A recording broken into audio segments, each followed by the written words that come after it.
I do kind of feel like I had an unusual upbringing and place to live and parents that was different from a lot of people. And I think I could see influences from that even now. My parents were, I would say, really different from each other.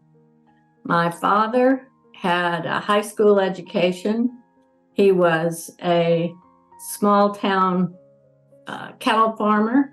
We lived on a small little farm at the end of a street in a tiny town of 500 that was 8 miles from Athens. My mother, when they married, had a college degree.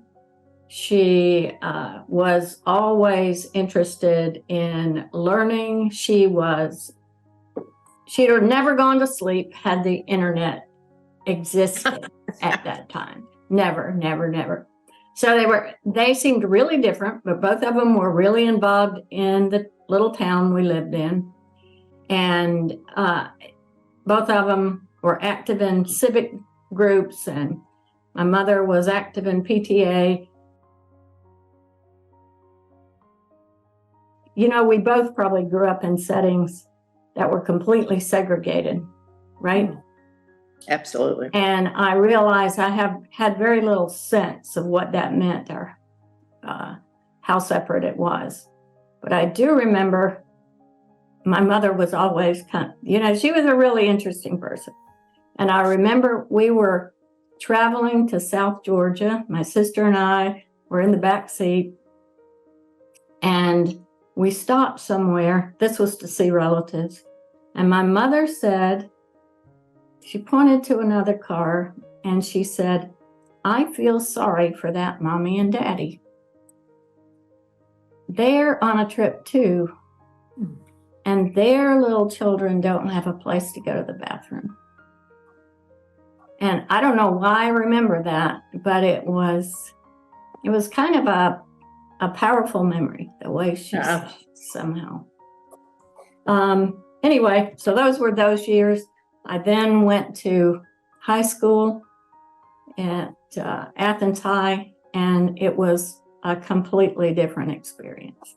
Even though it was a typical high school with all the cliques and all that, it felt so much more comfortable than the elementary school.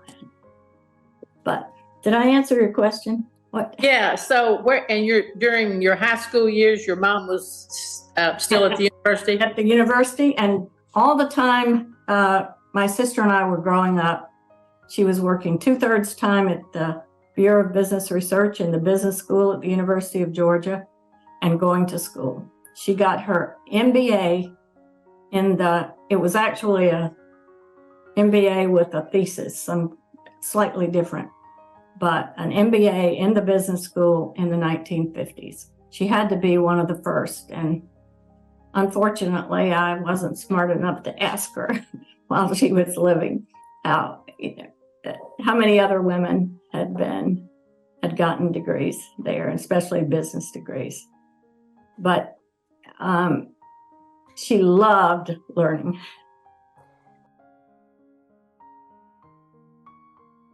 If I'd just gone to my counselors there, I would have never considered anything but something probably in state. My mother was completely responsible for that. And she helped me right away to the 7 sisters. I had really good grades in high school and good test scores. I got catalogs from Mount Holyoke and Vassar and Smith and all the 7 sisters in the Northeast. And I just looked at the catalogs, and we made a decision. I liked the Mount Holyoke catalog, and made a decision to apply there, early admission. Never visited anything, never had seen it, and got the award of a scholarship, and was mostly at that time a needs-based scholarship, and almost full. It was a fabulous package, and I decided that would be the right thing to do. And I still remember, and you went to a school that was not where you grew up to, so, but you probably had visited since. But the things I remember most there, I was involved in chapel choir.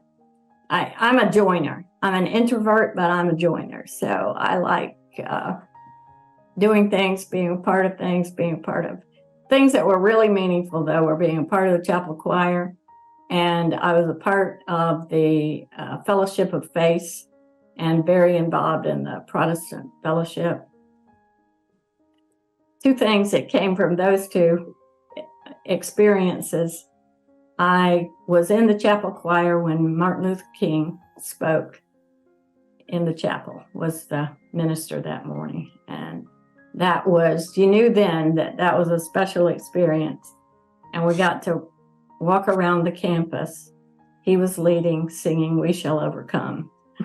That was a pretty remarkable experience. We met at a party that somebody had told him he should go because I was there and he might want to meet me.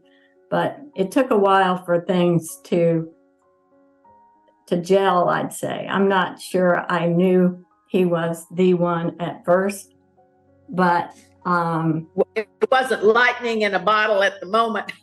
no, not lightning in a bottle. It was very clear then, because we were in a really polarizing political environment, and it was a tough, so much was going on. I felt like we had similar values. He was clearly different from me, he had a lot more physical energy. He was extroverted, much more so than me.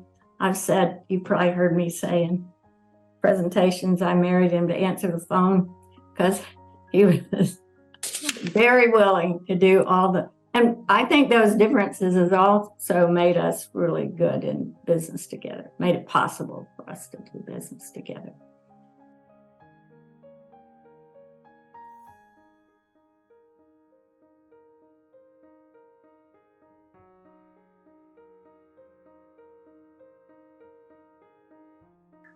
You know, I wish I had some really fabulous advice. I think in some ways I got the opportunity to grow up with a working mother. And I could tell, I can tell now, I think I could tell some then. It wasn't easy. It was a constant juggling act.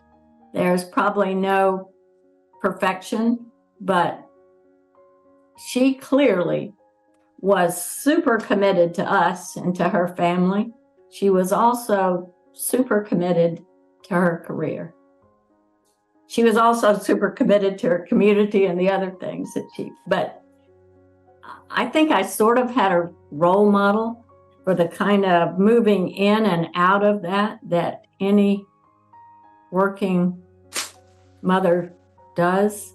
And I think still we haven't figured out how to make that experience easier for women. It's still, I think, tougher for women generally than it is for men. Although watching my sons, I feel like we're getting a lot better. So I think creating the leadership character model and just the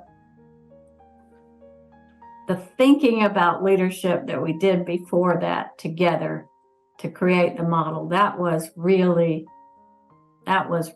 rewarding and really exciting. And it was fun then to get it created and then to get it refined, to do testing on it. That was really rewarding. And the Leadership Character Awards, and we have you to thank for that idea. In 2002, I guess the idea came about, right? And the first awards were the ceremony was 2003. those were incredibly rewarding. I guess nearly, how many years did we do it? It was stopped by the pandemic, but 10 or 2018. 11, or well, Right. maybe, well, I seem like we got up to 13. Right. And the last So- one was 2018. But those, just doing that and being able to celebrate all those leaders of character, we said that we wanted to just lift up those people. And it started after Enron and WorldCom and all those times when ethics in business seemed really challenged. And I think we all knew there were so many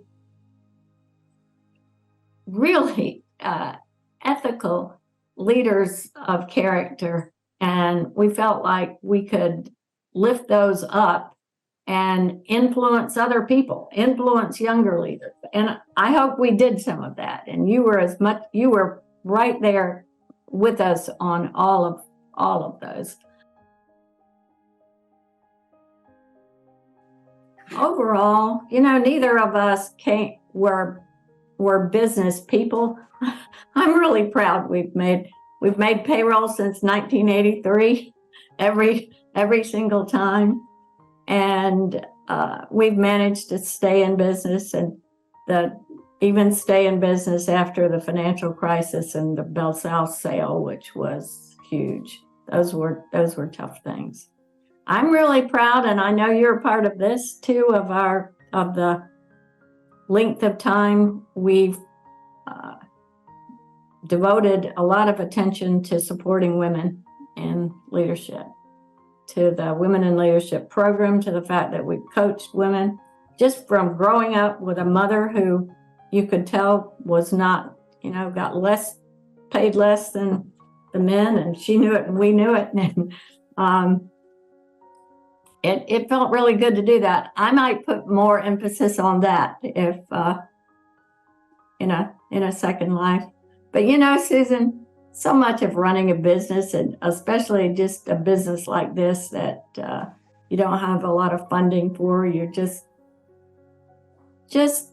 I don't think you can second guess too much your decisions.